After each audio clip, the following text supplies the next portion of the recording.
Muy buenas noches a todas y a todos. Es un honor recibirles en esta su casa, como nos gusta llamarle, la Casa de los Sonidos de México.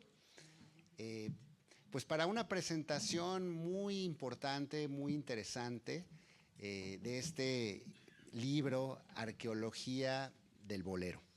Esperamos que sea de su agrado, de su interés. Solo quisiera decir, antes de comenzar y de presentar a nuestros insignes participantes de esta mesa, que la Fonoteca Nacional, como ustedes deben saber, y si no, pues para eso estamos, para contarlo y decirlo, es el archivo sonoro más grande e importante de México, donde resguardamos, preservamos y difundimos la memoria sonora del país. Y es que justamente entre todo ese vasto universo que está conformado por más de 650,000 documentos sonoros distintos que se conservan y resguardan en diferentes formatos y soportes analógicos, pero que se digitalizan para consulta y acceso de todo, de toda la sociedad mexicana y del mundo. Eh, Entre todos esos grandes documentos, pues el bolero tiene un papel muy importante, porque refiere a una práctica, a una forma de vida que cristaliza afanes, saberes y sobre todo sentires de muchas generaciones y que atraviesan no solo el territorio mexicano, sino, podemos decir, Iberoamérica completa e incluso con extensión a muchas partes del mundo donde el bolero ha sido reconocido. Y como ustedes saben, justamente el año pasado, antepasado al final en diciembre de 2023, el bolero fue reconocido como parte de la lista mundial de patrimonio inmaterial por la UNESCO. Fue una convocatoria, bueno, un expediente que fue creado en colaboración entre México y Cuba.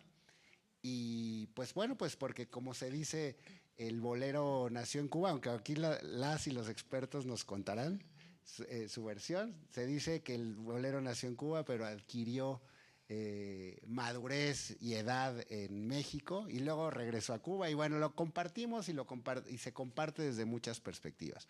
Simplemente decirles que aquí en el acervo de la Fonoteca Nacional pues se conservan muchísimas expresiones del bolero a través de las grabaciones y la institución es parte del programa de salvaguardia que acompaña un nombramiento como este. O sea, el que se nombra el bolero como PCI o Patrimonio Cultural Inmaterial, como le llamamos, no es solamente el reconocimiento de su valía cultural, sino también el compromiso de la sociedad y de las instituciones de preservarlo, de difundirlo y de divulgarlo. Entonces, con mucho gusto hospedamos esta presentación del libro como parte de las acciones de salvaguardia que realiza la Fonoteca Nacional.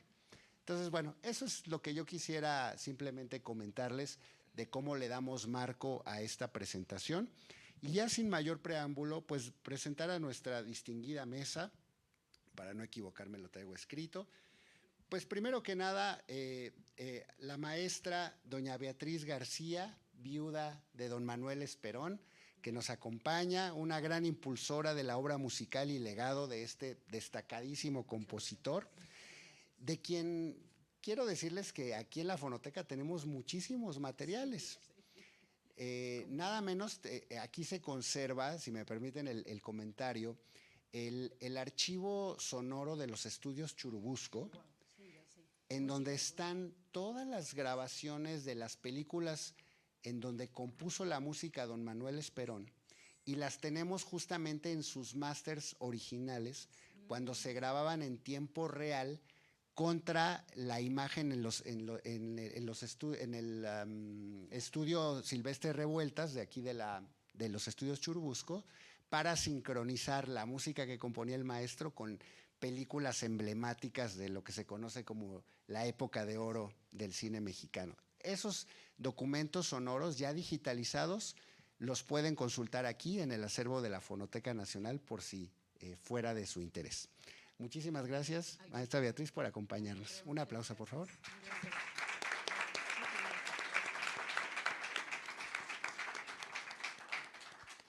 Igualmente, pues bueno, no necesita muchísima presentación el maestro Eduardo Matos Moctezuma. ¿Qué se pudiera decir de él? Por lo menos lo inusitado sería que un arqueólogo nos va a hablar de bolero, lo cual me parece una cosa digna de documentarse, maestro. Esto va a quedar grabado, tenga cuidado. Le agradecemos muchísimo, es para nosotros un honor pues tener a una figura tan insigne de la cultura, un dechado de saber, y pues su gran trabajo y trayectoria nos ha permitido ver nuestro pasado, esa ventana al gran pasado de la cultura, de las culturas originarias de México. Entonces, pues por favor recibámoslo con un cálido aplauso.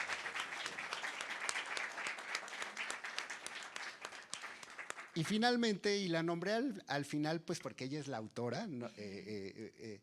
Y a quien vamos a dejarle la primera palabra para que conduzca esta presentación, es María Guadalupe Mesa, autora de este magnífico libro Arqueología del Bolero que hoy se presenta.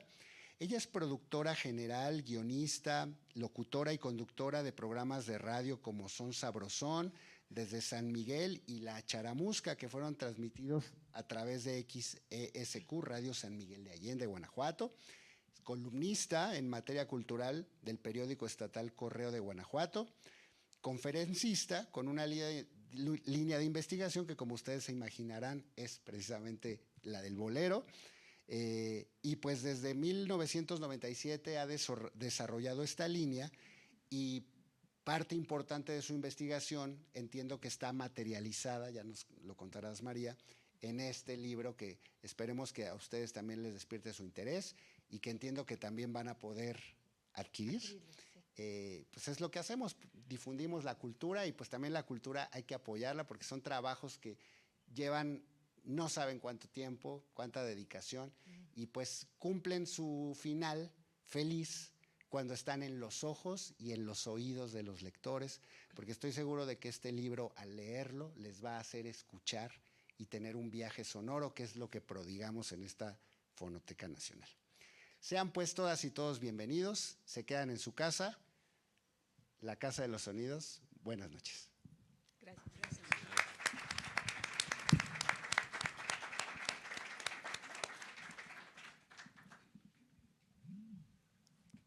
Gracias, Tito, por tus palabras, muy gentil. Muchas gracias a todos ustedes por la camaradería de venir a reunirse con nosotros para disfrutar de un concierto a tres voces. Agradezco de verdad muchísimo a don Eduardo Matos Moctezuma la nota de este libro, y a doña Beatriz García de Esperón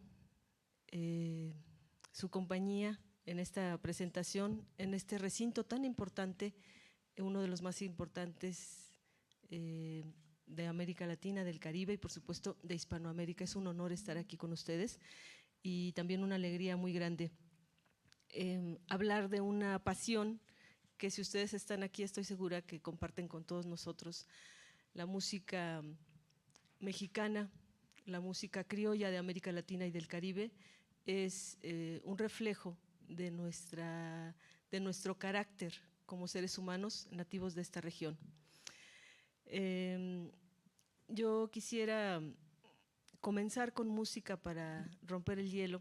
Vamos a escuchar una pista del primer bolero registrado, que nace en Santiago de Cuba, de la imaginación, de la creación, de la emoción, pero también de la tristeza, de la honda tristeza de un hombre trovador, desmedido, que concibió estos versos que un siglo después y años más todavía nos emocionan, y podemos escucharlos con la recreación que vamos a escuchar a continuación de un dueto de cubanos y les invito, si nuestros amigos del audio nos ayudan, y reproducimos el bolero Tristezas, nacido en Santiago de Cuba a finales del siglo XIX. Que se escribió en Santiago de Cuba a finales del siglo XIX. Fue Pepe Sánchez, uno de los primeros trovadores, y subrayo la palabra trovador porque se ha puesto muy de moda la palabra cantautor. Y realmente yo prefiero llamar trovador a todo aquel que se da la tarea de encontrar la relación exacta entre música y texto, y con una intención de autenticidad sobre todo. Entonces este bolero, Tristezas, Pepe Sánchez, finales del siglo XIX, Santiago de Cuba.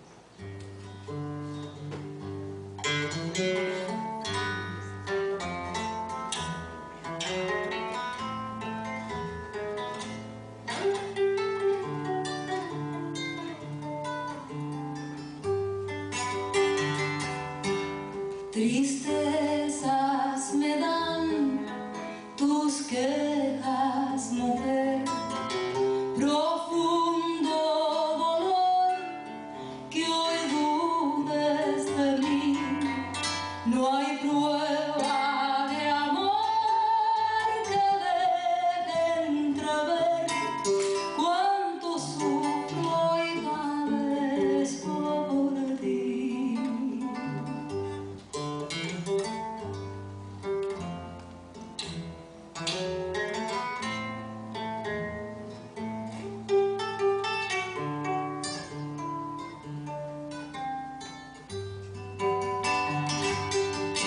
Tristezas me dan tus quejas, mujer, profundo dolor que hoy dudes de mí. No hay prueba de amor que deje entrever cuánto sufro y padezco por ti.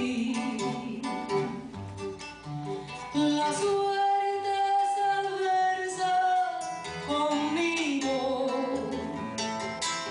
no deja ensanchar mi pasión.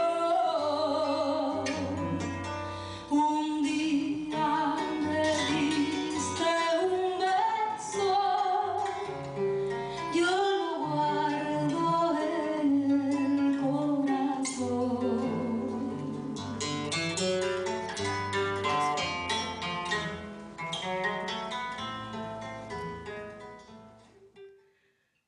¿Qué les pareció?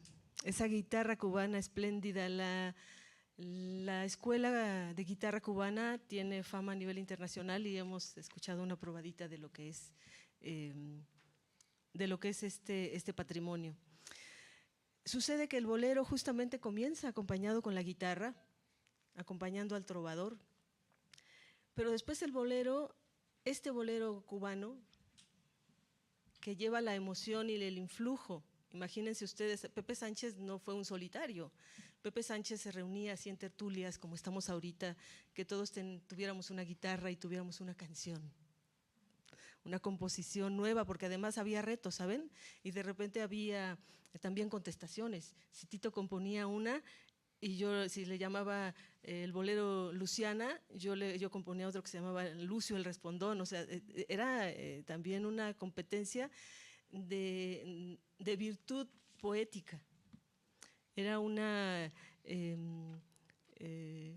camaradería que existía en Santiago de Cuba, y yo insisto que muchos poetas contemporáneos del propio Pepe Sánchez y anteriores maestros que seguramente tuvo, influyeron en él y permitieron que ese resumen emocional, cultural, racial, que significa este bolero titulado Tristezas, pudiera haber llegado en ese momento determinante en el que él lo concibe a partir de una emoción, obviamente de tristeza, que le provoca una mujer que duda de él.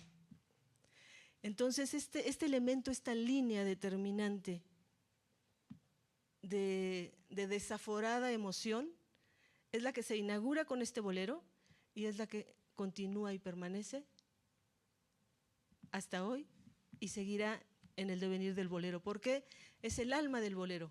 El bolero no puede separarse de esa emoción, no puede deslindarse del desenfreno. Escuchamos un bolero de Félix Beccañet que dice: te odio y sin embargo te amo. ¿Cómo puedo explicarlo? Y de repente un argentino retoma esos versos y dice: te odio y te quiero. Y entonces de repente un peruano dice: ódiame. Odio quiero más que indiferencia, ¿no? Y viene esa emoción que es el bolero. Otra de las vertientes que insisto, no pueden producirse de forma sintética, de forma artificial, porque las emociones son humanas. Por eso el bolero permanece vivo, porque es emoción pura. Vamos a escuchar ahora cómo se traslada esa emoción de la cubanía a Mérida, Yucatán, y cómo se concibe el acompañamiento musical caminado a tierras mexicanas del sureste. Escuchemos el bolero Madrigal.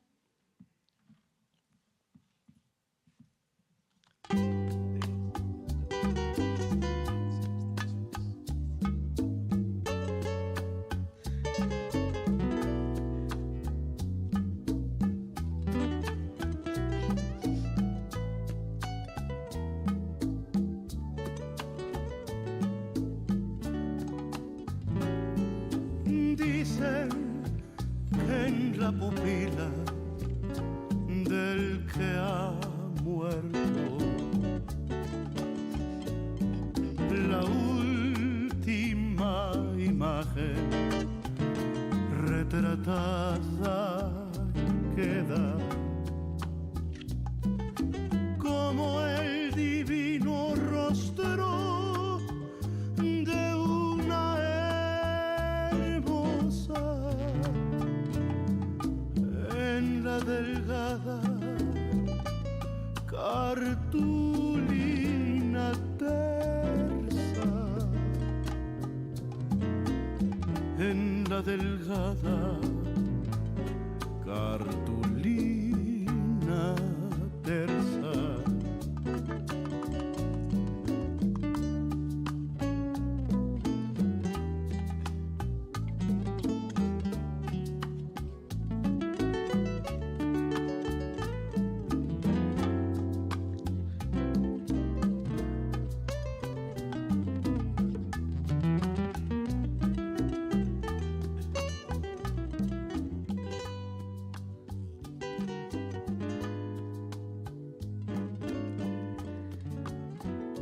Madrigal recoge el poema primigenio de Carlos Ricardo Menéndez González.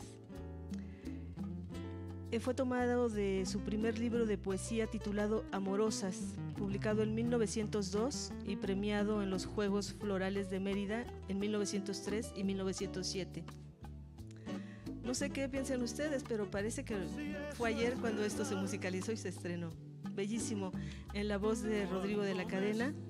La música original es de Galás Chacón. Aquí hay una anécdota muy importante de tomar en cuenta. El compositor de la música es yucateco, heredero de, ya sabemos, una musicalidad universal que permanece y que todavía podemos escuchar, bueno, a través de toda la playa de genios del pentagrama yucateco, pero también a través de este compositor de estos versos que es hijo de dos emigrados cubanos a Yucatán, a Mérida. Ese elemento es importantísimo de notar, porque entonces no solamente vemos que el bolero se traslada como una influencia cultural de Santiago de Cuba hacia Mérida, no solamente de una relación binacional que ya existía, y que en este libro se cuenta, y que Alejo Carpentier da cuenta de ello, de cómo mexicanos, cuando había conflicto bélico aquí o alguna situación incómoda, se iban a vivir un tiempo a Cuba, y cuando había conflictos de la guerra de independencia en Cuba, muchos cubanos se venían para acá, en fin, a distintos lugares de México.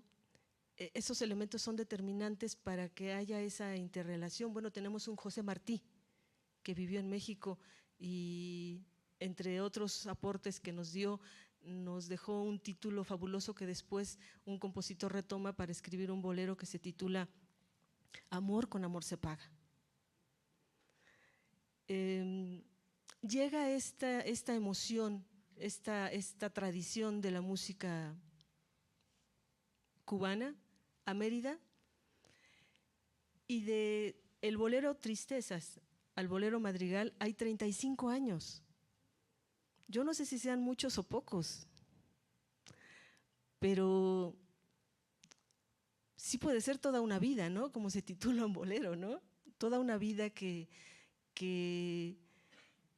desde mi punto de vista son demasiados años, pero así es el arte. Así son como dice Omar Portuondo, así son las cosas que son reales, que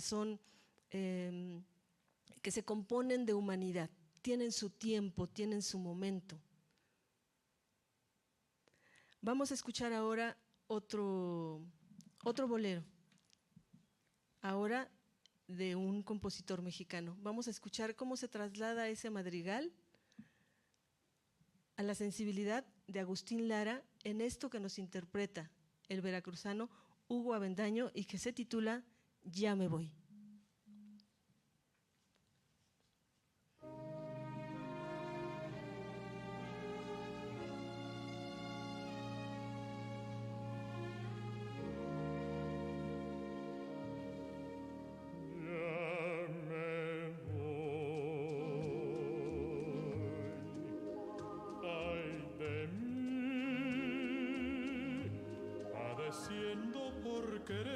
Por querer a una mujer tan bonita y tan ingrata.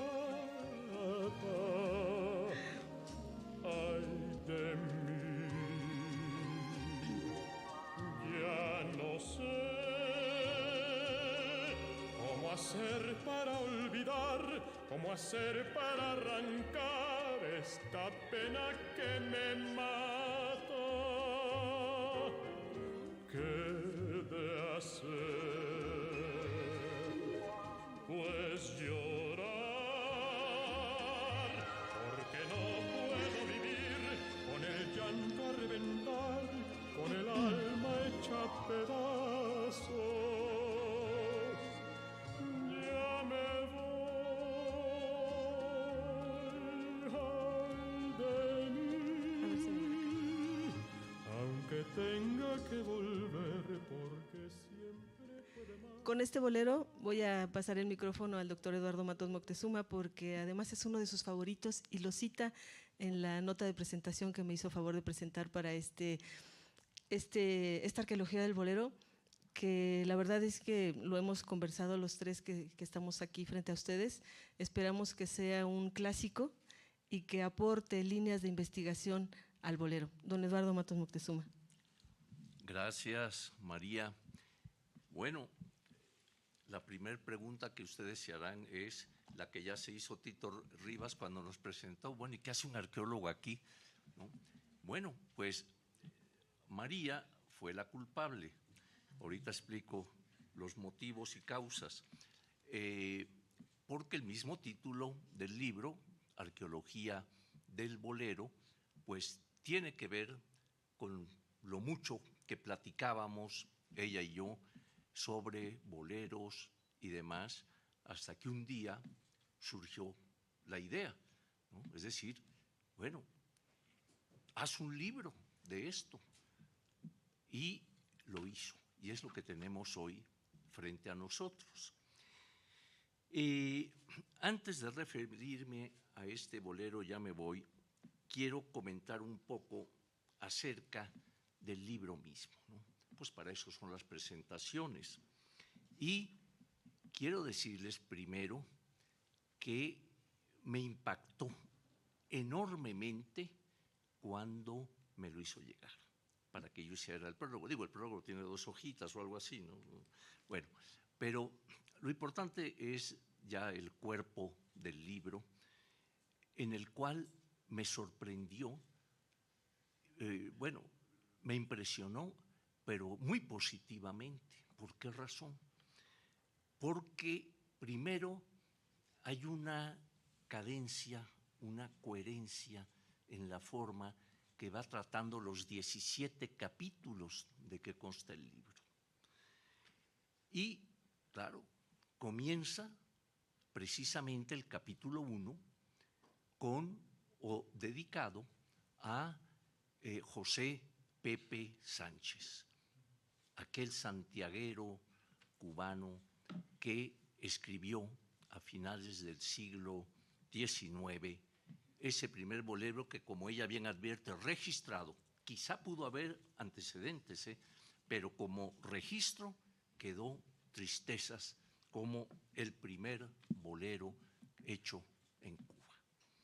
Y el capítulo 2, claro, lo trata o lo dedica a Madrigal, el primer bolero registrado también en 1918, tú me corriges, en 1918, cuando es pues escrito y se canta, como ya lo escucharon ustedes, y con una profundidad, un sentimiento realmente impresionante, ¿no? Entonces, ahí está el nacimiento. Cuba y México, México y Cuba.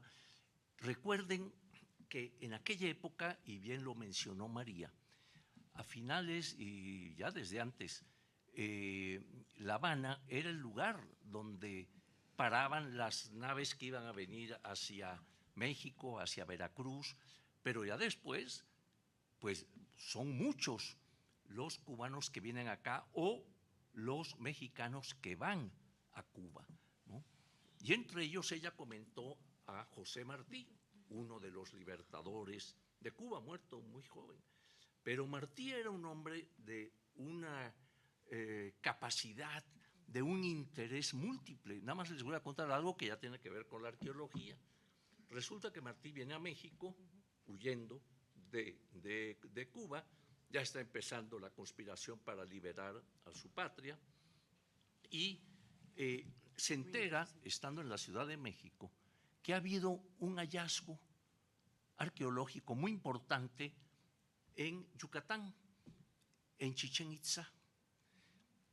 Ha salido un chacmol encontrado por Auguste Le Plongeon, un señor que estaba medio chiflis, pero bueno, él encuentra el chacmol, que es el que ahora podemos observar en la Sala Maya, que es una maravilla, ¿verdad? Antes habían salido, teníamos evidencias de chacmoles que se habían encontrado en la Ciudad de México, por ejemplo, ¿no? Pero a este chacmol lo van a trasladar de Chichén Itzá a Mérida, se hacen, no saben, los niños de las escuelas se forman en las calles de Mérida para darle la bienvenida al señor chacmol, ¿verdad? Que lo traían en una como carreta, y por cierto, había una niña de apellido Cirerol que va a decir unos versos. Los versos los pude encontrar. Se ve que los hizo el papá o la mamá, porque la niña Cirerol pues, no creo que los haya hecho, porque están más o menos bien hechos, ¿no? Entonces hace una apología del chacmol impresionante esta niña, ¿no?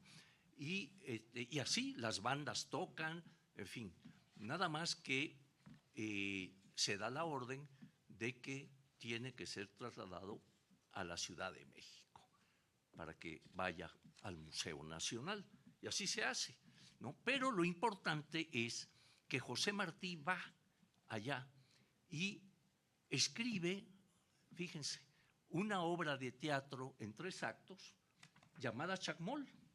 O sea, antes de que Carlos Fuentes escribiera su famoso cuento del chacmol y muchos más, pues, y ya arqueólogos, pues obviamente, muchos han tratado el tema, pero José Martí escribe sobre ese ese hallazgo, ¿no? Y la impresión que a él le da, y lo plasma en una obra de teatro, ¿verdad? Que era además muy revolucionaria, ¿no? El alzamiento de los grupos que ahora llaman originarios, de los grupos indígenas, ¿verdad? Para su liberación, etcétera, etcétera, ¿no? Pero en fin, regresemos al bolero y vemos entonces cómo María en el capítulo 3 nos va a dar lo que yo considero un ensayo antropológico, ¿no? Porque en ese capítulo 3, que titula Las tres raíces sonoras del bolero, hace alusión a la vertiente, digamos, a ver, dilos tú porque les pone afro, no sé qué. A ver, ¿cuáles son los tres? Nativa americana, europea y africana. Facilísimo. Bueno, latinoamericana, nativa europea, efectivamente, y africana. Y africana, claro. Entonces, pues, el escrito ahí es realmente, a mí me sorprendió mucho porque va analizando precisamente de dónde va, digamos, viéndose esas raíces, cómo se van conjuntando para darnos finalmente estas variantes del bolero, porque diría yo que no hay un bolero, o sea, muchas variantes del bolero, ¿no?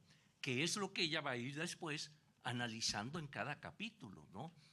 El bolero ranchero, el bolero bailable, el bolero tal y cual, ¿no? Entonces, realmente ese capítulo a mí, pues como antropólogo, me atrajo mucho también y conocí, pues fue revelador para mí leer esas procedencias del bolero mismo, ¿no? Luego me salto al capítulo 5, en donde trata la inspiración en la creación del bolero. Quiero decirles que en este libro, desde que empieza con Tristezas, ¿verdad? Sigue con Madrigal y acaba ya en los últimos capítulos La voz femenina en el bolero y otros más, ¿verdad? Va acompañado de una información que es impresionante, ¿no? Trae anécdotas de las cuales en un momento platicaremos, sobre todo con Beatriz, que tiene alguna por ahí del gran Manuel Esperón, y otras más de cómo en algún momento un acontecimiento le da la pauta o la inspiración al compositor para hacerlo.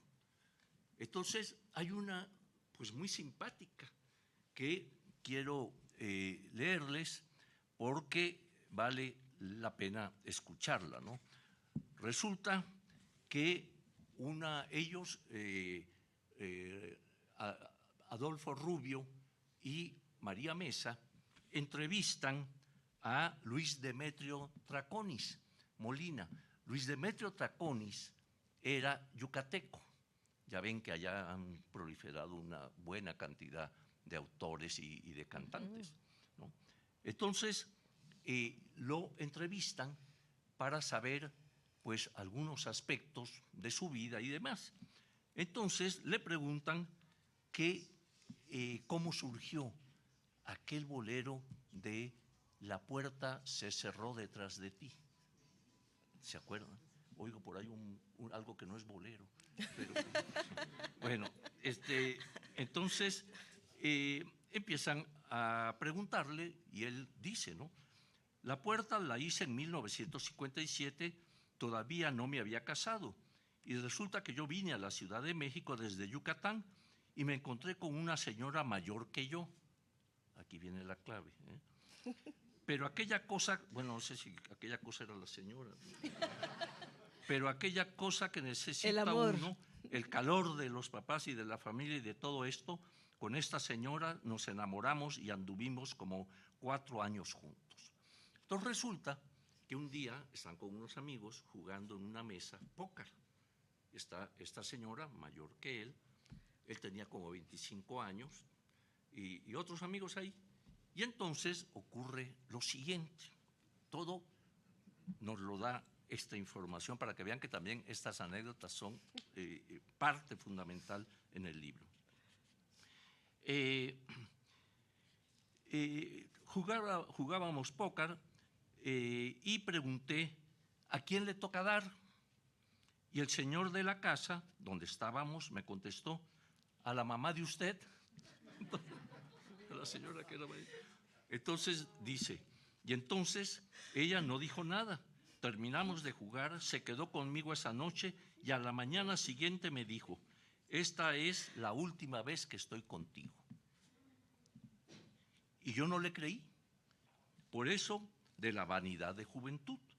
Yo tenía 22 y ella me llevaba 15 años, tenía 37, muy linda mujer, pero de todas maneras había una diferencia pesada para esa época y no volvió. Y cerró la puerta y se fue. Y entonces se me vino la frase, la puerta se cerró detrás de ti. Bueno, y bueno, miren, no les voy a ir desglosando cada capítulo. ¿Por qué? Para que compren el libro y lo lean. Pero es fascinante, vuelvo a insistir en eso, porque realmente la información que trae es tan abundante que apabulla en realidad, es buenísima. Pero ahora voy ya, para que sigamos platicando, darle también la palabra a Beatriz, de Ya me voy, ese bolero que oímos en la voz de ese gran barítono que es Hugo Avendaño, ¿no? Para mí hubo, dos grandes barítonos que hacían o que cantaban bolero, Jorge Negrete y Hugo Avendaño. Y de ahí, bueno, hay otros buenos, pero estos dos, ni hablar. Uno más en la ranchera y el otro pues canta de María Grieber, en fin, de muchos. El hecho es que yo tenía por ahí de 11 años y recuerdo que mi abuelo le regaló a mi abuela un tocadiscos, así grande, un mueble, ¿no? En el que se ponía, pues en esa época los discos, ¿se acuerdan? De 78 y de 33. Los jóvenes no sabrán qué era eso, pero eran unos discos, así que había una sola canción de un lado y otra del otro. Bueno, entonces se lo regaló a mi abuela con varios discos. Yo, pues, me puse a ver aquello y vi, Ya me voy, y lo puse. Y me impactó. Me impactó a tal grado que, lo comentábamos ayer, que yo apagaba la luz en mi casa y lo ponía por lo menos 6 veces al día. Ya me voy ahí de mí. Bueno, debieras de haberlo dejado entero, hombre. Que lo vuelvan a poner. No. Bueno, entonces el asunto es que cuando esta niña me pregunta que cuáles son mis boleros favoritos, agarro y le digo, mira, Ya me voy, Prisionero del mar, sobre todo en la interpretación de Ramón Armengot. ¿Te acuerdas? Luego, de Corazón a Corazón, Corazón víscera en la que hemos puesto el amor, ¿no? También está, acuérdame cuál otro te dije, que ya, Toda una vida. Toda una vida. Bueno. De corazón a corazón. De corazón a corazón, sí. En fin, de mis preferidos, que los oigo si necesario 50 veces y no me canso y sigo con ellos. Por eso, cuando lo oigo, me emociona, ¿no? Por lo que implicó para mí y el contenido mismo que tiene esta canción, ¿no? Y ya para dar paso a que sigan ustedes, yo ya me apoderé del micrófono, quiero decirles que hay un capítulo muy bello que está, bueno, hay uno que me dedica a mí, el capítulo 6, caray, a la arqueología. Luego explico por qué la arqueología, ¿no? Para no aburrirlos tanto. Pero está otro, la voz femenina en el bolero, ¿no? En donde nos recuerda a, bueno, a todas las mujeres que han cantado bolero, ¿no? Empezando, bueno, Toña la Negra, hasta el momento actual, la niña está Aguilar, pero en aquello está Lucha Reyes, la inmortal Lucha Reyes, ¿no? Lupita Palomera, que no le haces mucha justicia, No. ¿verdad? Este par, yo creo que se amallaron para Lupita Palomera, ¿no? ¿Por qué? Está guardada para una arqueología del bolero, segunda parte. Pretextos. ¿Quién sabe qué habrá pasado con Lupita Palomera? Pero también las hermanas Landín, Abelina Sí. y María Luisa Landín, ¿no? Y así, bueno, Lola Beltrán, que ya la cosa ranchera, ¿no? Bolero ranchero. Y bueno, podríamos mencionar a muchísimas más. Entre ellas, ¿sabes que yo conocí a dos de las componentes del trío Garnica Asensio? Eran unas señoras que vivían en Montes Urales, en Las Lomas, frente a la casa de un tío mío, y salían las dos ya muy grandes, un famoso trío de estas señoras, Garnica Asensio, que cantaban también, todavía se puede oír, si buscan por ahí, trío Garnica Asensio, ¿no? Van a poder escuchar la voz de estas señoras, ¿no? Pero en fin, paso la voz para que no digan que estoy acaparando. Es que mientras ustedes escuchan a don Eduardo, estoy acá tramando la segunda parte con Beatriz García de Esperón. Bueno, muchos de nosotros crecimos escuchando Amorcito Corazón. Recordarán ustedes, Pepe el Toro, esa historia de amor tan dramática. Yo cuando era muy pequeña y veía la película decía, es una película de terror, ¿no? Sí. Pero escuchaba Amorcito Corazón y decía, no, me gusta esa música. Tenía yo 5 años, 6, y la escuchaba. Y desde entonces me empecé a educar en el bolero. Vamos a escuchar Amorcito Corazón para darle la voz a esta gran mujer, esta musa, esta testigo muy valiosa, una testigo muy valiosa de lo que es la historia del bolero, la historia del pentagrama musical de México y por supuesto de la biografía de nuestro gran compositor, don Manuel Esperón. Escuchemos por favor Amorcito Corazón.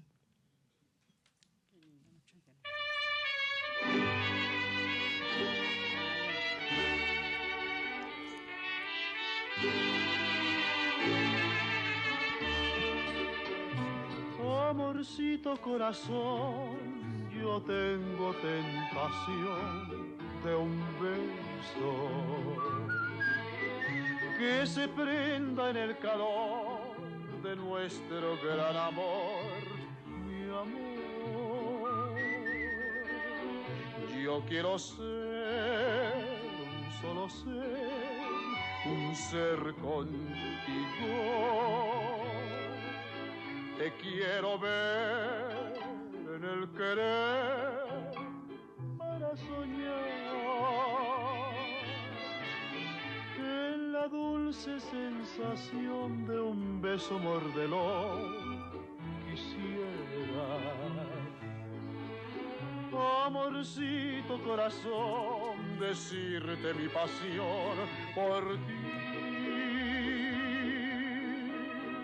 Compañeros en el bien y el mal, y los años nos podrán pesar.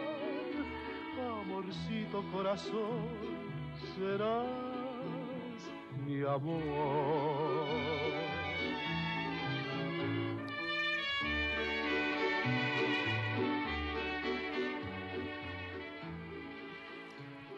Bueno, ¿se oye? ¿Se oye? Sí. ¿Se oye? Sí, se oye. Muchas gracias.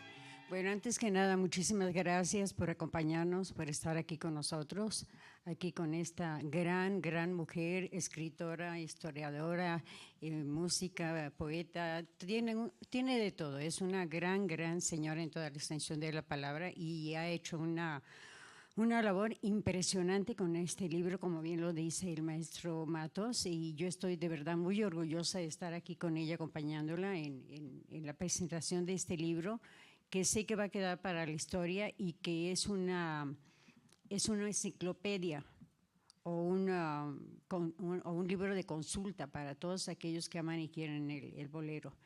Y también, obviamente, orgullosísima de estar aquí con el maestro Eduardo Matos, que es un hombre al que yo admiro de toda la vida, de verdad, de un gran historiador, arqueólogo, antropólogo, músico, porque también está muy, muy empapado en lo que es la música.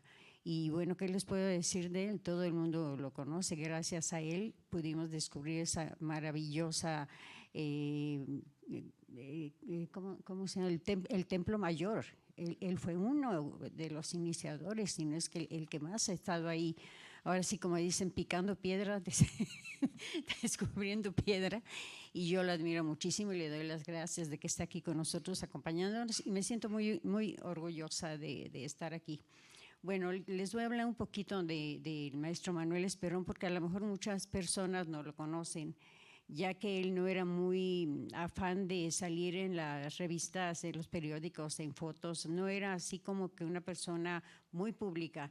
Él se dedicaba a su trabajo, para él fue toda la vida el trabajo del cine, al cual él se dedicó durante 80 años a la música. Él empezó poniendo música. Voy a hacerles breve la entrevista porque quiero enfocarme un poquito más en lo del bolero después, que no sé mucho, no sé, muy poco, pero les doy una referencia del contacto que tuvo Manuel con el bolero. Bueno, Manuel Esperón obviamente pues nació aquí en la Ciudad de México y desde muy pequeño estudió piano con su mamá. Su mamá era una gran concertista y ella fue la primera que le empezó a dar clases de piano. Él empezó a trabajar en el cine, pero en el cine mudo. Cuando a la edad de 17 años, él le ponía música a las películas del cine mudo, él al piano, tocando el piano y poniéndole la música a las películas. De ahí, en 1933, él hizo su primera película sonora, que fue la película La Mujer del Puerto. Fue una gran película que de hecho estuvo enlatada, bueno, enlatado se dice ahora, pero antes se decía prohibida. Fueron 2 años los que esa película estuvo, no se exhibía al público porque tocaba un tema muy escabroso para aquel tiempo, sobre todo. Ahorita igual está mal, pero en aquel tiempo más todavía. Él tenía 21 años en 1933 cuando hizo su primera película. Después se va de gira con los hermanos Soler y llegan, porque los hermanos Soler, esa gran dinastía que de verdad debemos dar gracias de que hayan estado en la época de oro del cine mexicano, porque hicieron una gran labor, dejaron un gran legado, de verdad, don Joaquín Pardavé, o sea, muchísimo talento que hubo en la época de oro del cine mexicano. Mi esposo se va con ellos ponían en los teatros obras clásicas y mi esposo los acompañaba al piano. Llegan a Costa Rica y ahí mi esposo va al cine y ve por primera vez una película sonora, que fue el cantante del jazz. Cuando él ve esa película con música y con sonido y con diálogos y demás, él se quedó impactado porque él estaba acostumbrado a las películas del cine mudo.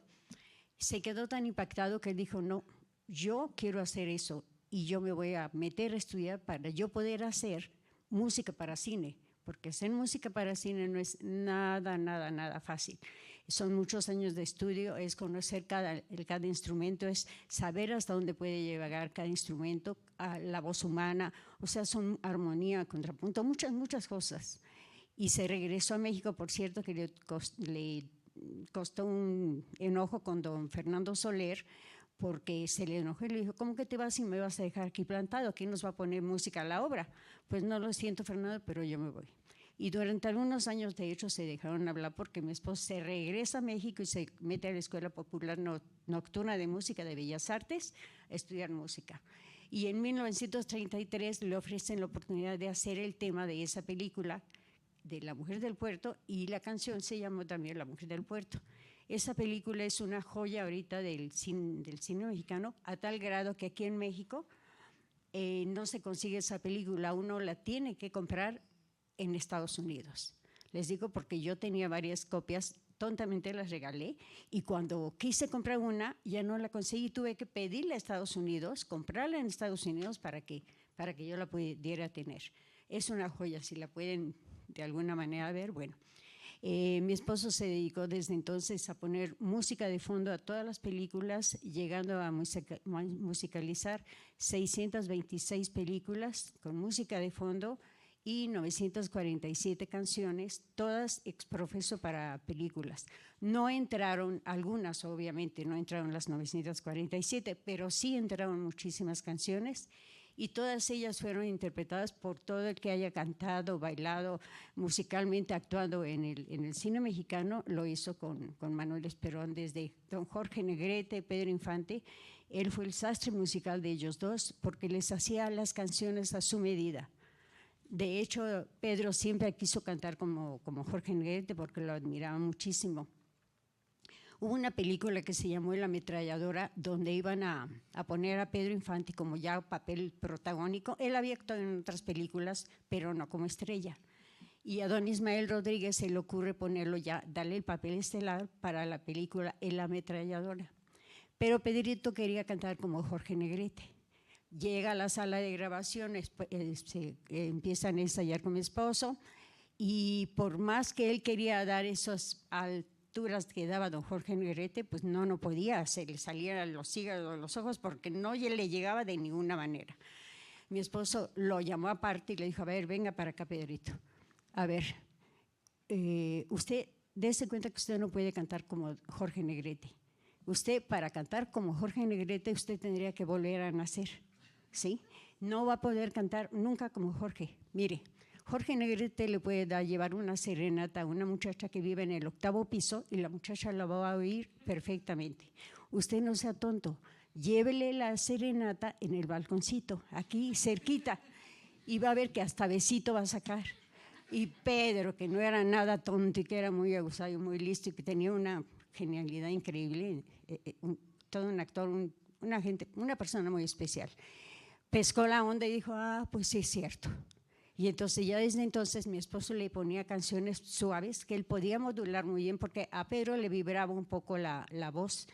De hecho, don Ismael Rodríguez le dijo a mi esposo, ¿sabes que tengo un chico que quiero lanzar en una película, pero quiero que lo escuches? Pedro Infante trabajaba con su orquesta, tenía una pequeña orquestita que estaba en el Hotel Regis, y ahí había un lugar que se llamaba, era el tap room del Hotel Regis. Y ahí cantaba Pedro. Entonces dice, quiero que lo escuches y si a ti te parece bien, Manolo, lo metemos a la película. Mi esposo lo va a escuchar en la noche junto con don Ismael y le dice, sí, fíjate que él es bien parecido, tiene carisma, habla bien, la voz le vibra un poquito, ¿sí? Como de chivito. Dice, pero eso se lo podemos corregir, le vamos a ir modulando la voz y se lo corregimos. Y así fue como empezó don Pedrito. Y también, de rápido les cuento porque ya me estoy extendiendo mucho, ¿verdad? Perdón. La primera vez que entró don Pedro a grabar en una sala de grabación, entró y mi esposo se acordaba mucho de que llevaba una chamarrita café que siempre usaba y le llevaba así recargadita, entró al estudio.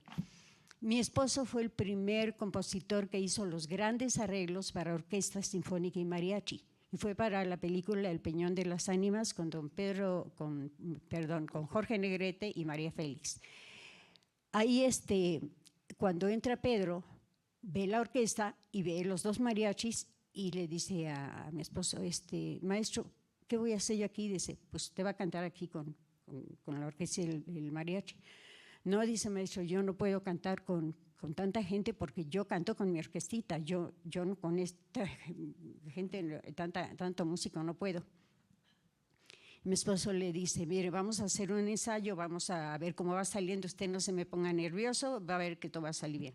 Empiezan a ensayar y no le salía a Pedro, se puso muy nervioso y llegó un momento en que le dijo, ¿sabe qué, maestro? No, yo no puedo con esto, yo no sirvo para esto. Agarró su chamarrita y estaban los estudios Orfeón, que estaban en Avenida Universidad, y de ahí se salió Pedro por todo un pasillo largo y que ya daba a la calle directamente, y mi esposo lo alcanzó y le dijo, a ver, venga para acá, Pedrito, usted no se puede ir, no puede dejar la película así nada más, véngase. Entonces lo que hizo mi esposo fue, despidió a los músicos, despidió a los mariachis, despidió a todo el mundo y se quedó con Pedro en el estudio y con él, obviamente al piano, y le dijo al ingeniero de sonido, grabe todo lo que escuche, no me corte nada, usted grabe. Y así fue como empezó Pedro a cantar en el piano, con el piano nada más, y fueron saliendo las canciones. Se viene el estreno de la película y siempre se presenta primero al elenco, ahí en la sala de exhibición.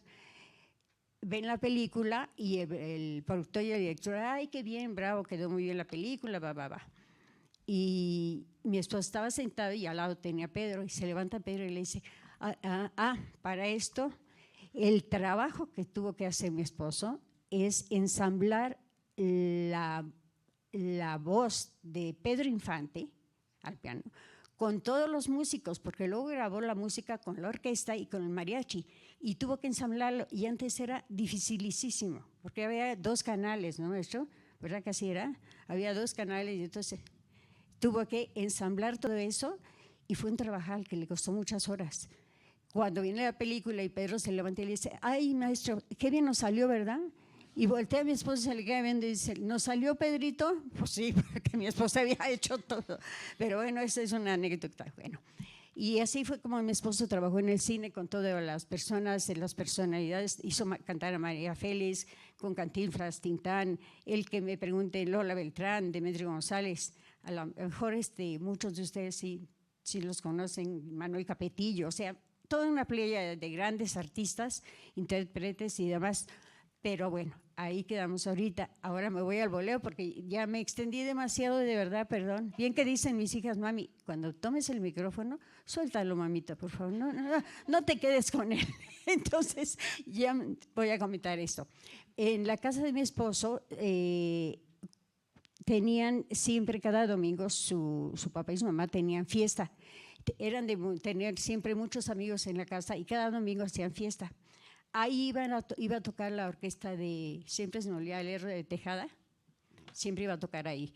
Y mi esposo se acordaba perfectamente que lo impresionó muchísimo la primera sonora que llegó aquí a México, que era la sonora que le decían la del negro babuco, el negro babuco. Y era música cubana, totalmente, y todos eran pues de colorcito. Obviamente, sí. Entonces, se tocaba solamente música cubana ahí y aparte del hérodo de Tejada. Y mi esposo quedó tan impresionado con esa música que él comentaba que, pues obviamente como niño lo mandaban a dormir temprano, pero que en una ocasión se bajó a la sala y le quitó a uno de los músicos la cosa que siempre suena, el güiro, y se puso a tocar con la orquesta. Y él tendría como 6, 7 años. Y se puso ahí a tocar, entonces pues se llevó la ovación. Entonces cada vez que iba a la orquesta, pues Manuelito, ya saben, bajaba ahí a tocar su güiro, pero quedó muy influenciado por esa música, a tal grado que muchos años después, antes de entrar al cine, de hecho, él tuvo una orquesta de personas de color, todos eran personitas de color, y él dirige esa orquesta y le hacían burla porque le decían, ay, tú no sirves, tú eres el único blanco aquí, tú no sirves, tú no puedes con la música cubana. Pero cuando él los dirigió y escribió algo para ellos, entonces sí, ya lo respetaron y se hizo el director de esa orquesta. Y yo estoy segura que de ahí le nació el gusto, la afición por el bolero, porque mi esposo compuso mucho bolero. Y bueno, dentro de los boleros, pues obviamente es Amorcito Corazón, A la orilla del mar, que es un bolerito muy, muy lindo, Mía, Flor de Azalia, acuérdame. Las serenatas, obviamente, Noche Tapatía, Serenata Tapatía, Noche Plateada, pero sí él manejó todos los géneros. Bueno, esa era ranchera, era un bolero ranchero, No Volveré. Y la mayoría de las canciones de don Jorge Negrete pues son de nuestro Manuel Esperón.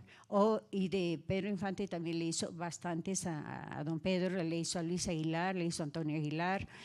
Y claro, debo de reconocer y darle crédito a sus autores, porque autores letristas, porque sí, él o hacía música de fondo para tanta película, él grababa en la mañana de 9 a 2 de la tarde la música de una película en los estudios Clasa que estaban acá en el sur.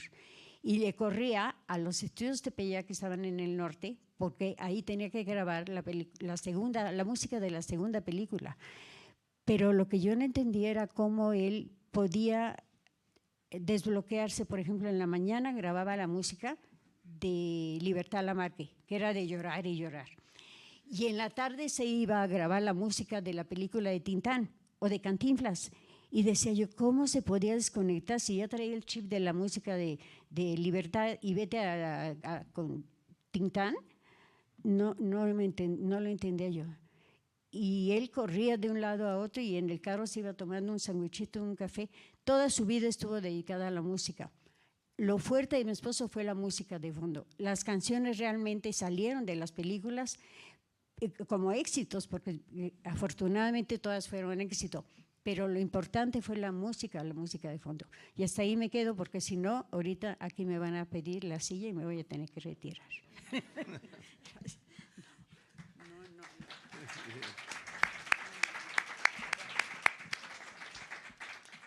De ninguna manera nadie se retira hasta que lleguen los tequilas. Bueno, con las palabras de Beatriz nos damos cuenta cómo detrás de la época del cine de oro mexicano y del pentagrama, del catálogo de oro de música de este gran país multiétnico, multicultural, multicolor, encontramos personalidades así, como don Manuel Esperón, que están atrás haciendo la ciencia de la música, logrando que el espectador que le escucha simplemente nos beneficiemos del arte que estamos viendo sin saber, como dicen los cubanos, como dicen, comer langosta sin saber lo que costó, ¿no? Entonces, letristas, yo quisiera, Betty, si me permites decir los letristas. Mira, es que sí los tengo que decir, no los tengo que decir y de lectura porque siempre me hago bolas. Bueno, miren, el compositor Manuel Esperón, que nació en 1911 y murió en 2011, casi un centenario, solamente le faltaron unos meses, ¿verdad, Betty? No, Betty, le voy a regresar el micrófono, perdón, porque doña Beatriz nos tiene que compartir qué es lo que estamos celebrando el día de hoy. Ay, bueno, discúlpenme, pero bueno, era algo que lo tenía yo muy guardado, pero aquí me pidieron que lo comentara. Hoy se cumplen 14 años de la partida de mi esposo, 14 años. Él iba a cumplir 100 años y le faltaban 6 meses para cumplirlos. Era una persona muy sana, físicamente y mentalmente era muy sana. Nunca necesitó lentes, solamente cuando escribía la música porque eran rayitas y puntitos y bueno, sí necesitaba, pero era una persona muy, muy sana.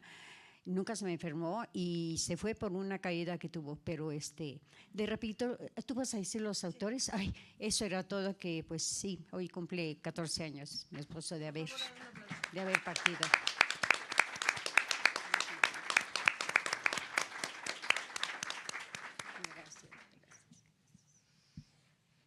Es muy afortunado que estemos aquí para conmemorar una fecha tan importante, en el que se inscribe la trascendencia de este gran creador de la música de nuestro México. Bien, tenemos sus letristas. Ricardo El Bate López Méndez, de Yucatán, que también, por supuesto, es el letrista de Guti Cárdenas, con esa composición hermosa que sigue siendo… que sigue vigente en el pentagrama mexicano e hispanoamericano, Nunca. Yo recuerdo en el Festival Internacional Cervantino, aquí lo narro, cuando se presenta el estado invitado es Yucatán, y entonces aparece la orquesta Yucalpetén, y ¿quién creen que sale a cantar? Armando Manzanero.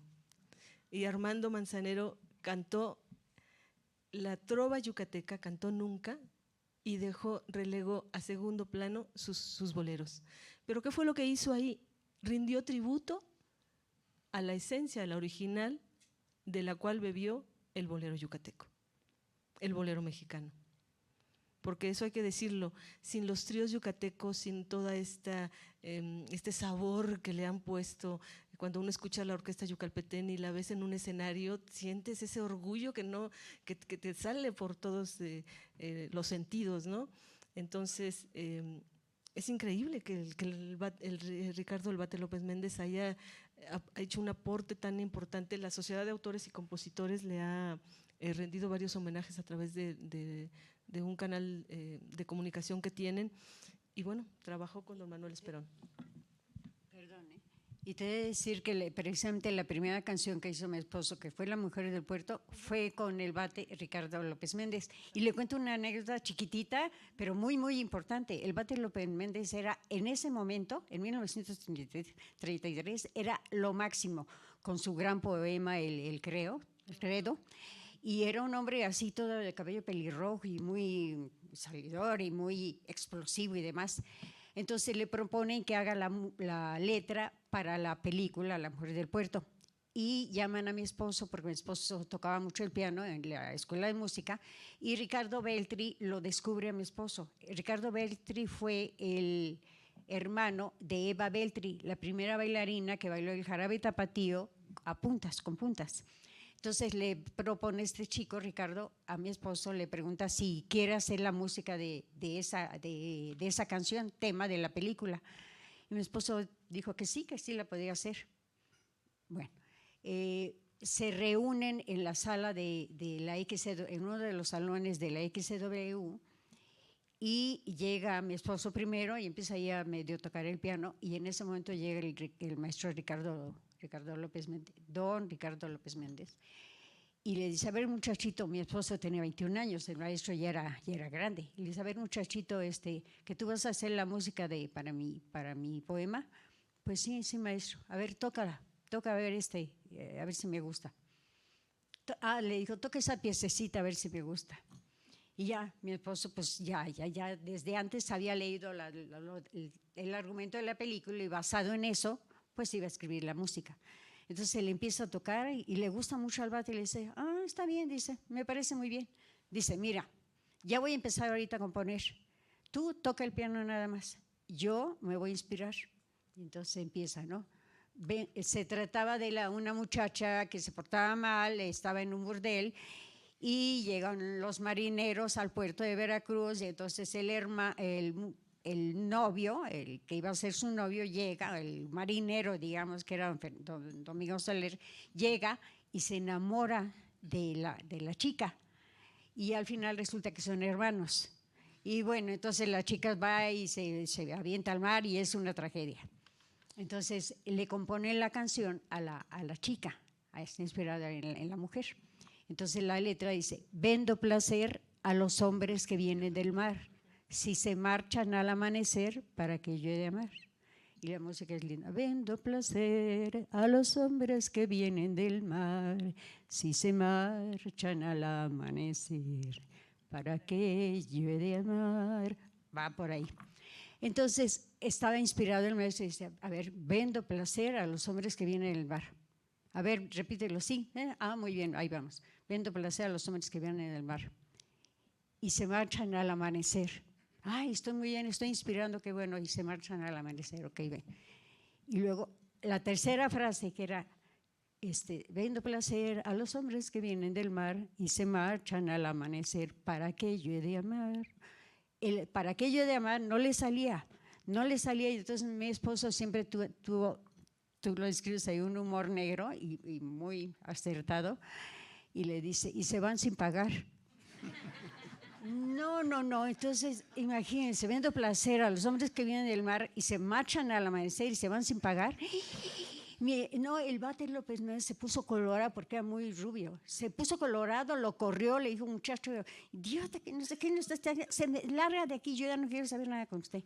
Pero como era muy bonita la música y le gustó, entonces ya el productor, don Arcadio Boiter, lo perdonó y le dijo, y llegando al salón le dice el maestro don Ricardo: a ver, vamos a seguir. Dice: pero no hables, no digas nada, si hablas me voy. Esa fue la anécdota de don Ricardo.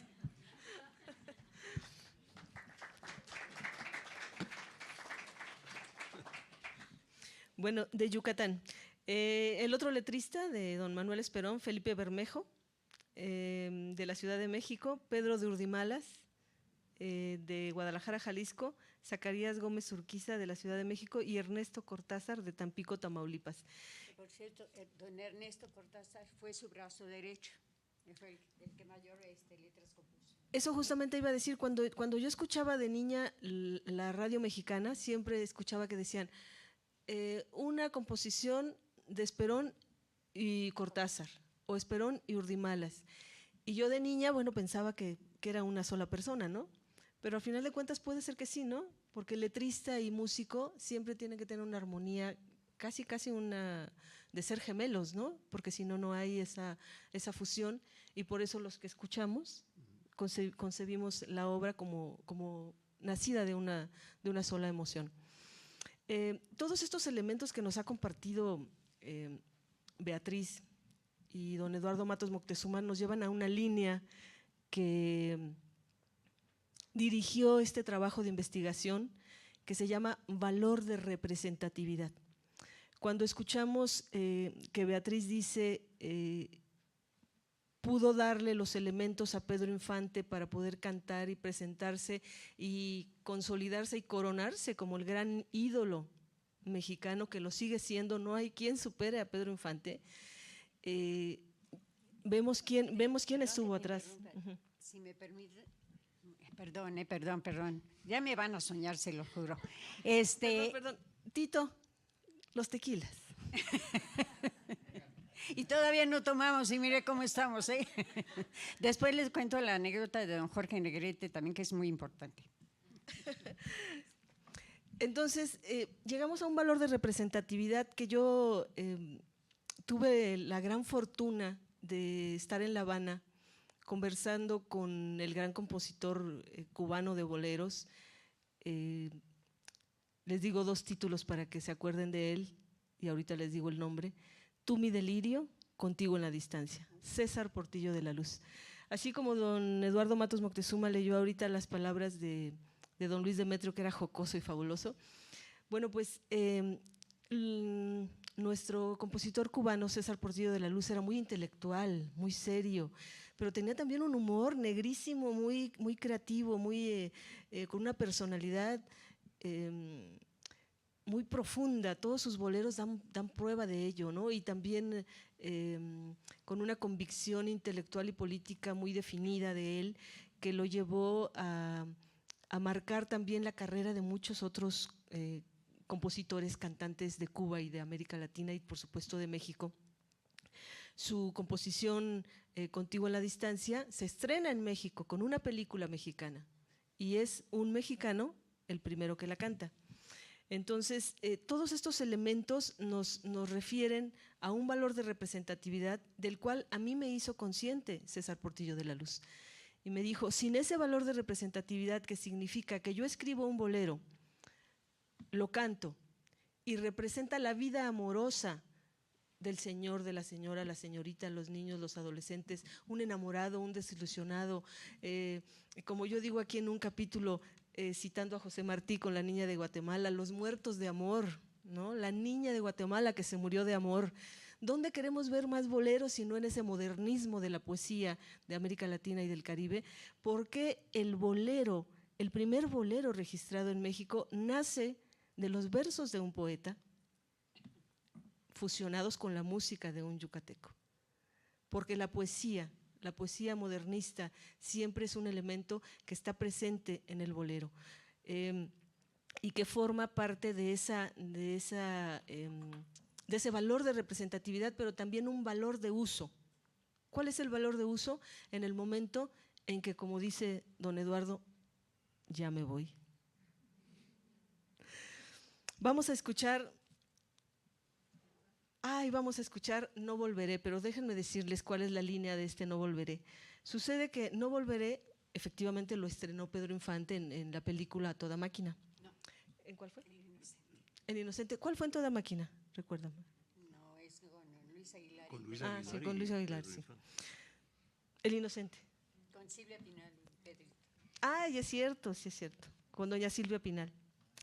Bueno, que por cierto, don Eduardo me compartió un video que anda por ahí circulando en las redes sociales donde Silvia Pinal canta acompañada del trío Los Panchos, obviamente con un soporte muy bueno del trío que la hacen brillar y excepcionales, te los recomendamos. Bueno, No Volveré lo estrena Pedro Infante, después lo han cantado distintas estrellas, distintos astros del pentagrama, pero hace 3 años o 4 lo retoma Eugenia León. Eugenia León es una de las mujeres que de las que yo me ocupo brevemente en el capítulo La voz femenina del bolero, porque considero que Eugenia León ha tenido la gran dicha de haber crecido entre los grandes, haber bebido, haber aprendido mucho de ese carácter primigenio de la música mexicana que le pudo haber dado Mario Ruiz Armengol. Por supuesto, también su presencia y su desarrollo en esa faceta de la música criolla de América Latina que se llama canto nuevo, de lo cual forma parte el fandango aquí, que la hace a ella internacionalmente conocida en el Festival OTI. Pero después, ¿qué hace Eugenia León en este último disco? Regresa al origen. Escúchenlo si no lo han escuchado. Para empezar, lo titula A los 4 vientos. Un éxito de Tomás Méndez que recordamos en la voz de Lola Beltrán, de otros grandes intérpretes. Pero ¿por qué lo retoma Eugenia León? Porque hace un disco a la memoria.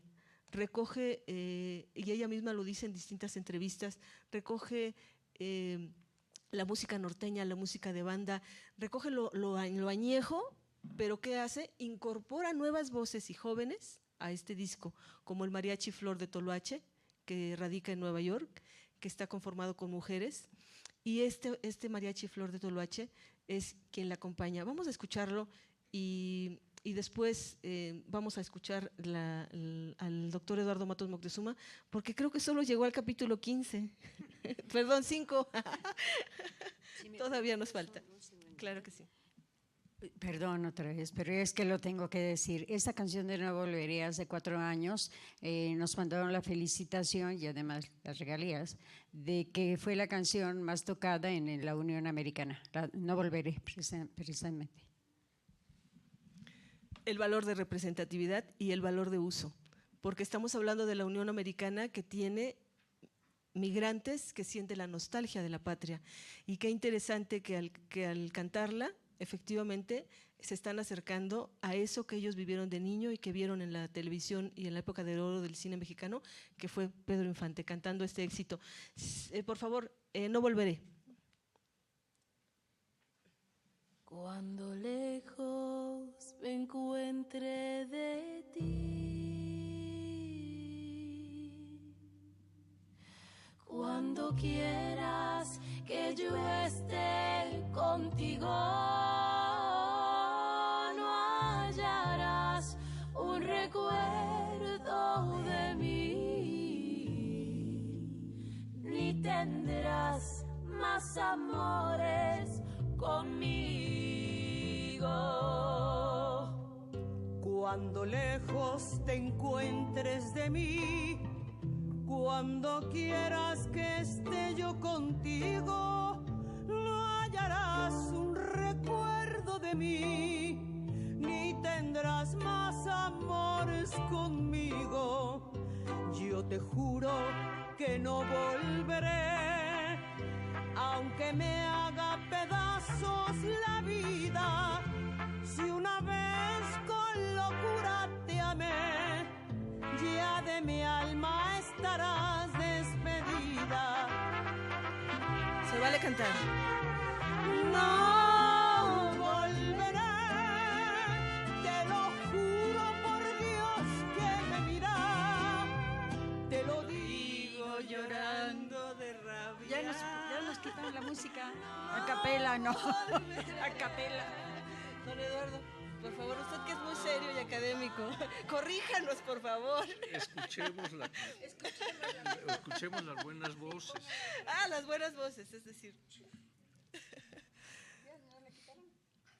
Don Eduardo, por favor. ¿Y qué digo ahora? ¿Qué quieres que...? No sé en qué capítulo se quedó. Ah, no, pues yo iba, ya ni me acuerdo, pero bueno, sí, llega el momento de explicar un poco el título de Arqueología del Bolero, porque pues, y en realidad el capítulo 6, ella, María, nos da y nos habla allí acerca de esa relación, ¿no? Y pues lo platicamos mucho y demás, pero ella ve que hay una relación entre la arqueología que busca lo muerto pero le da vida a través de la excavación, lo vuelve a traer, y entonces se refiere a la muerte, ¿no? Que es un tema que yo he trabajado mucho, dedicado, digamos, dentro del México prehispánico.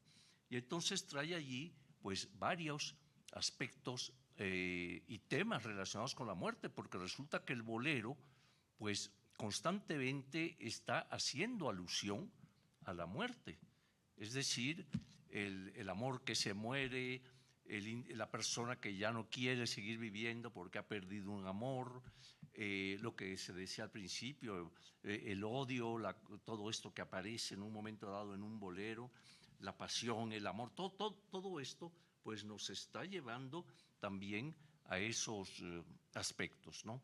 Entonces, y también yo lo comparo cómo ella va haciendo una excavación del bolero, ¿no?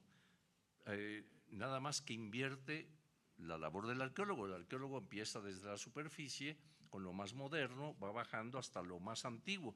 Ella lo invierte y empieza con lo más antiguo, que son Tristeza y Madrigal, los dos grandes boleros iniciadores, y va avanzando hasta que ya nos da los 17 capas estratigráficas de la arqueología del bolero, ¿no? Entonces, pues por ahí es que surge un poco toda esta concepción, ¿no? Pero este aspecto de la muerte es muy interesante porque vuelvo otra vez al yucateco, a Luis Demetrio Traconis Molina, que en un momento dado hace, respondiendo a una pregunta que le están haciendo Adolfo y María, dice: ¿a qué se debe su inspiración sobre temas que hablan de la muerte? Es una pregunta que me pudieran hacer a mí como arqueólogo, ¿no? Sí, bueno, ¿y por qué usted escribe tanto de la muerte? Comentábamos como 7 títulos míos del fondo llevan en la portada el término muerte en algún momento, la muerte de Tenochtitlan, la muerte no sé qué, la muerte a filo de obsidiana, en fin. Entonces le preguntan a qué se debe su inspiración sobre temas que hablan de la muerte. Y él responde, el compositor yucateco: a mí me dio un infarto en esa época y voy a ser honesto. Resulta que llegué de trabajar como a las 3 de la mañana y, modestia aparte, usted sabe muy bien, cuando uno se casa está uno enamorado y aparte ama uno mucho a la mujer a la que uno escoge. Y yo tuve una suerte de tener una gran mujer y tuvimos 7 hijos. Bueno, prolífico don Luis Demetrio. Pero en esa época que le digo solo teníamos 4 y yo quise disfrutar del amor de mi mujer a las 3 de la mañana y me dijo: por favor, déjame dormir porque estoy muy cansada. Bueno, no sé cómo nacieron los otros 3. Bueno, el hecho es que al final él piensa, bueno, si me muero, aquel infarto, en fin, otro va a disfrutar a mi mujer. Entonces escribe lo siguiente, bolero: si Dios me quita la vida antes que a ti, le voy a pedir ser el ángel que cuide tus pasos, por si otros brazos te dan aquel calor que te di, sería tan grande mi celo que en el mismo cielo me vuelvo a morir. Doble muerte de don Luis Demetrio, ¿no? Sin obsidiana. Sí, sin obsidiana. Bueno,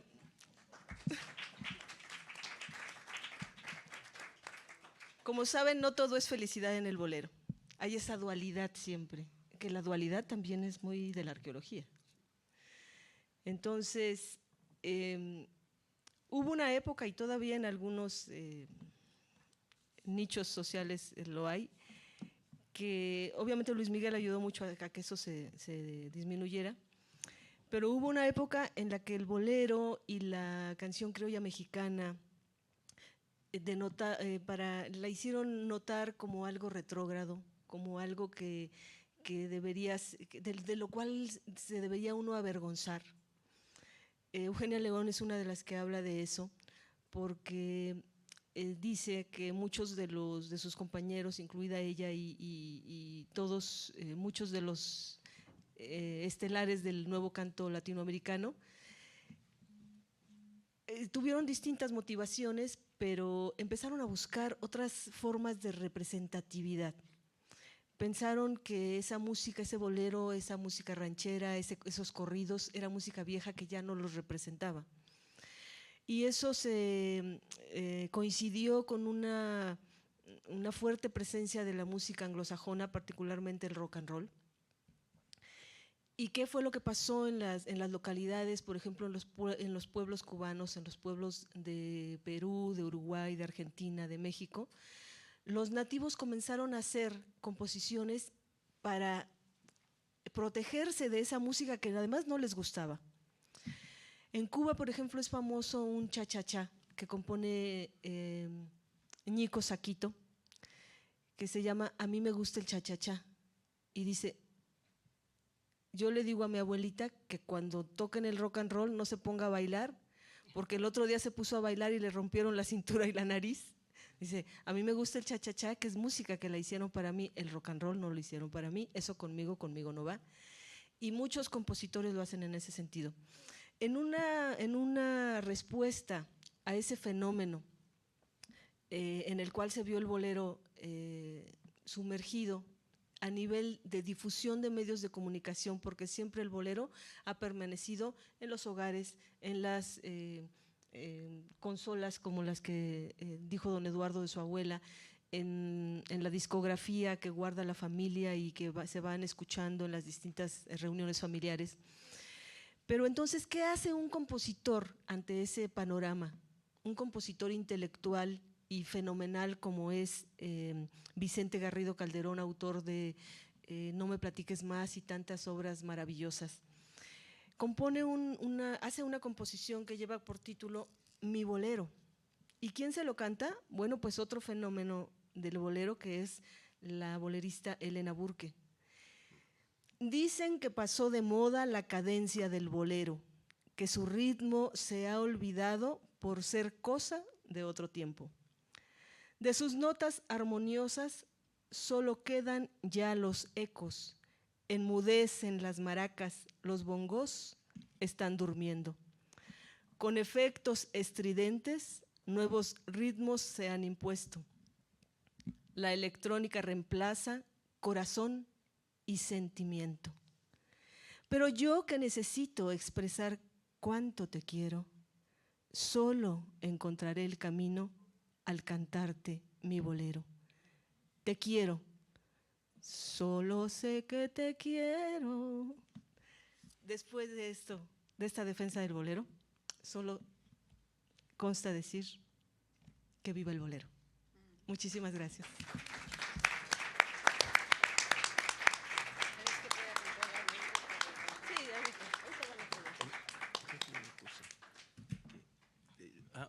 Bueno, le iba a comentar aquí a sotoboche, pero fíjense, un buen número de los cantantes que hoy conocemos, ¿no? Luis Miguel, Mijares, etcétera, etcétera, que iban cantando sus cosas, en fin, se hicieron famosos y todo, regresaron al bolero y agarraron boleros antiguos dentro de su propia expresión, pero los cantaron también. O sea, tomaron boleros que ya existían y los empezaron a cantar nuevamente, ¿no? O sea, eso significa mucho de lo que tú has dicho, ¿no? Que el bolero, yo no creo que muera, va a continuar y pues que viva el bolero. Digo, el bolero, el que hace… También. No. Perdón, doña Beatriz Esperón, ¿quiere comentarnos algo? No, nada más quería comentarles de don Jorge Negrete, porque pues hay que ser derechos, ¿no? Hablé de don Pedrito, pues voy a hablar un poquito de don Jorge, ya con esto yo termino. Jorge Negrete obviamente fue un gran crooner, trabajó en muchas partes, en muchos salones finos, se fue a Nueva York, cantó allá también, tuvo éxito como cantante de crooner, pero él obviamente todo el mundo lo sabe que había estudiado ópera. En un momento dado, mi esposo y él se conocieron desde muy, muy jovencitos. De hecho, hicieron una película que se llamó, muy jovencitos todos, estaba Joaquín Pardavé, estaban los Soler, estaba Jorge, estaba Manuelito. Era cuando empezaba el cine, de las primeras películas, que se llamó la película Juntos pero no revueltos. Y ahí es donde Manuela hace del maestro Speronovich. Y entonces Jorge ahí, que quería ser un gran cantante de ópera, y entonces se dedicaba mi esposo a acompañarle romanzas y canciones napolitanas. En un momento dado hicieron tan buen dueto que se les ocurrió ir al Teatro Lírico y presentarse ahí, los dos con frac. Bueno, pues he de decirles que salieron por piernas de ahí porque no los quisieron. No los quisieron ni con frac, ni con las romanzas, ni con las napolitanas, salieron del Teatro Lírico. Bueno. Años después, muchos años después, ya cuando don Jorge Negrete ya era el charro cantor, que ya había hecho la película Ay, Jalisco, no te rajes, y de la cual mi esposo compuso la música y también compuso la canción, ahí es donde nace realmente nuestro charro cantor, porque es esa canción es la que le abre las puertas aquí en México, en Centro, Sudamérica y en Europa, sobre todo en España, ¿no? Pero él estaba empeñado en cantar ópera, pero como cantante de ópera creía mi esposo que no la podía hacer, pero jamás, nunca en la vida le comentó que no estaba de acuerdo con eso. La cuestión fue que don Ismael Rodríguez y don Joselito Rodríguez, que eran grandes productores en esa época, querían hacer una película de corte campirano. Y quién mejor que una buena voz como la tenía Jorge Negrete, pero tenía que cambiar él su género, digamos, en lugar de cantar opereta, tenía que cantar canción ranchera. Para esto le propusieron a Jorge que hiciera la película Ay, Jalisco, no te rajes, y Jorge aceptó. Don Joselito Rodríguez, que era el que llevaba los dineros, digamos, le dio el adelanto y se va don Jorge a Nueva York, se compró un Cadillac muy, muy bello, se gastó el dinero. Bueno, no les fue tan bien porque iba con el otro cantante que decía maestro, Ramón Gay, el otro crooner, ¿quién era? ¿Se acuerda? Ramón Gay. No. Ramón Armengol. Pero les fue muy mal, entonces los dos se regresaron. Y además Jorge recibió un telegrama donde le pedía ya a Joselito Rodríguez que regresara porque ya iban a empezar la filmación de la película. Regresa Jorge, del argumento, dice, no, perfecto, muy bien. Y Joselito le dice, bueno, tienes que ir con el maestro Esperón para que te ponga la canción y te vaya poniendo las canciones que van en la película. Sí, cómo no.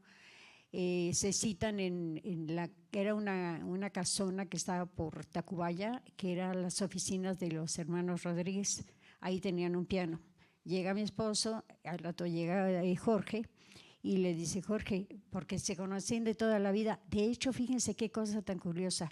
Jorge y Manuel eran muy parecidos en muchas cosas. Los dos venían de buena cuna, tengo que decirlo, de buena familia con dinero, tenían muy buena educación los dos. Mi esposo hablaba francés, italiano, inglés, y Jorge igual. No, Jorge además hablaba el alemán, y mi esposo nada más 3.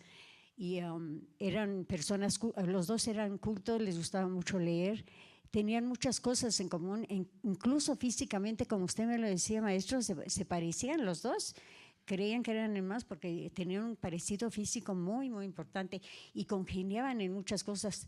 Los papás de Jorge lo invitaban a Manuelito seguido a comer a la casa, ya sea que estuvieran aquí o en Guanajuato.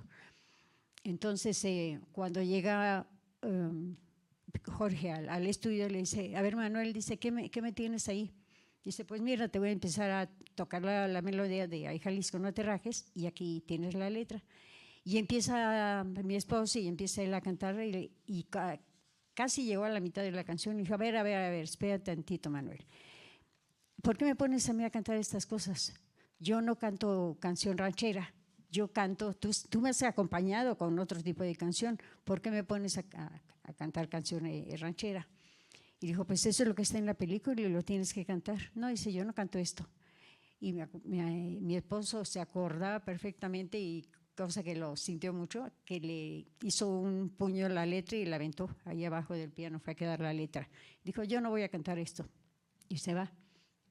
Entonces mi esposo habla con Joselito, que era el que manejaba el dinero, y le dice, oye, pues fíjate que Jorge no quiere cantar la canción.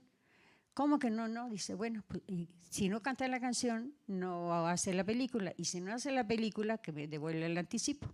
Y entonces, pues sí, le habla a Jorge y le dice, todo esto le explica, pero como Jorge ya se había gastado el dinero, tuvo que regresar al estudio y le dijo, a ver, bueno, tócame esa cancioncita, ya. Y empieza a ensayarla y al final le dice, bueno, pues no está tan mal la canción. Así. Y esa canción fue la que le abrió las puertas al estrellato. Y después, cuando viene la presentación de la película y que fue un bombazo y la canción y los bonos de don Jorge Negrete se fueron hasta el cielo, le decía a mi esposo, ¿sabes qué, Manolo? De hoy en adelante yo voy a cantar todo lo que tú me pongas. Lo que tú me pongas yo lo voy a cantar. Y así fue como nació nuestro gran charro cantor. Ya. Y muchas gracias, me despido, pero sí quiero agradecerles a todos a ustedes y pedirles un favor, que sigan apoyando la música mexicana, porque de verdad estamos invadidos de mucho extranjerismo en la música, en la comida, en el vestir. Nuestros jóvenes, de veras, como dice el maestro, de verdad, no sé qué estén tan influenciados por tanta cosa que nos viene del extranjero. Yo, por ejemplo, los sábados procuro ponerles a mis nietos una película mexicana, ya sea que tenga música de mi esposo o que no la tenga, pero que vean lo que fue el cine mexicano, la música mexicana, y seguir apoyando todo esto. Y nada más le mando un besito a mis dos niñas, porque tuvimos dos hijas. La mayor, Flor de Azalea, como una de las canciones de mi esposo, la chica Maigualida, como otra canción de mi esposo. Y mis dos nietos, Valentín y Manuelito, y les mando muchos besitos. Y se los mando porque ya me sentenciaron que si no les mandaba yo saluditos a mis nietos, no me iban a hablar. Así que por eso lo hago. Muchas gracias por acompañarnos. Paso el micrófono. Bueno, con esto cerramos y les agradecemos muchísimo su asistencia y las facilidades a todo el colectivo de la Fonoteca Nacional. Muchísimas gracias por el apoyo para organizar esta actividad, esta presentación. Cierro con una apología del tango de Enrique Pedro Maroni, de Argentina, que nos refleja también la influencia que tiene el bolero de otros géneros y, a final de cuentas, como dicen los que saben, son una misma canción, una misma melodía en una suite. Apología del tango de Enrique Pedro Maroni, Argentina. Triste, sensual, dormilón, mezcla de risa y lamento, vuela de los instrumentos y se mete al corazón. Allí enciende la pasión que en el alma está dormida, nos habla de la querida, del amigo traicionero, y es un grato mensajero que nos cruza en la vida. Definitivamente es bolero y tango. Muchísimas gracias. Perdón, un aviso parroquial. Tenemos una presentación el domingo 23 de febrero al mediodía en la Feria Internacional del Libro de Minería, en el Palacio de Minería, en la calle de Tacuba, para si ustedes quieren invitar a alguien más que no pudo venir el día de hoy, y sobre todo ese día tendremos más ejemplares porque el día de hoy solo hemos traído algunos. Esperemos que para los interesados todavía podamos tener, y si no, por favor, nos vemos el domingo 23 allá en Minería para que se den también una vuelta por allá en aquel gran evento. Muchísimas gracias.